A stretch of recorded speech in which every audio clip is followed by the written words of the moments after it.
Are we okay to move on? Yes. Okay. Let me ask about Iraq. As you started at the top, it was miserable. It was a terrible weekend in Baghdad. Also, the head of the anti-terror committee for the United Nations said that there could be as many as 30,000 foreign fighters going back from Syria and Iraq to their home countries and recover. I mean, is that, all along the issue of the open borders, and in fact, Turkey allowing all these fighters to go into Syria and Iraq would probably come back to haunt them. I mean, that's something that's in hindsight. But what is being done to really now seal off that border, to prevent such a thing?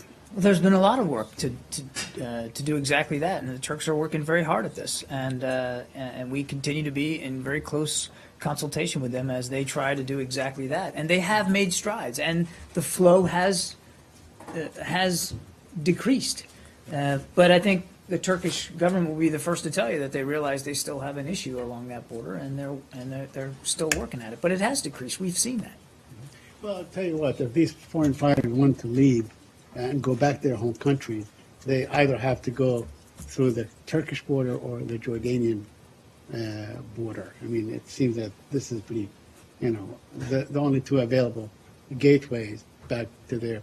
Could you, could the United States work closely to ensure that these borders are sealed off to prevent these? Could they add what? Could they add?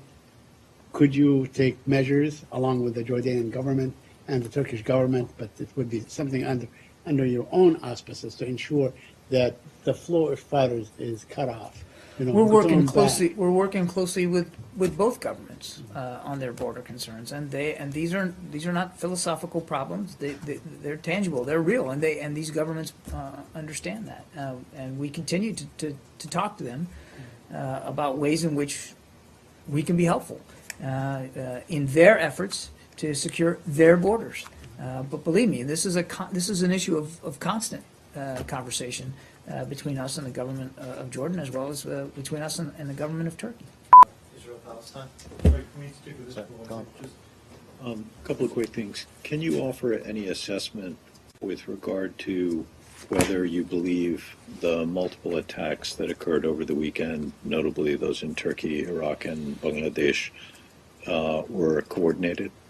No, as I said at the top, we don't know that. And do you have, at the top you said that you have, I think, information sharing agreements with 55 international partners. Are those countries, or does that include non-countries, but like Interpol or something else? Largely with countries. And do those include Turkey, Bangladesh, and Saudi Arabia? I'm not at liberty to detail the countries. Why?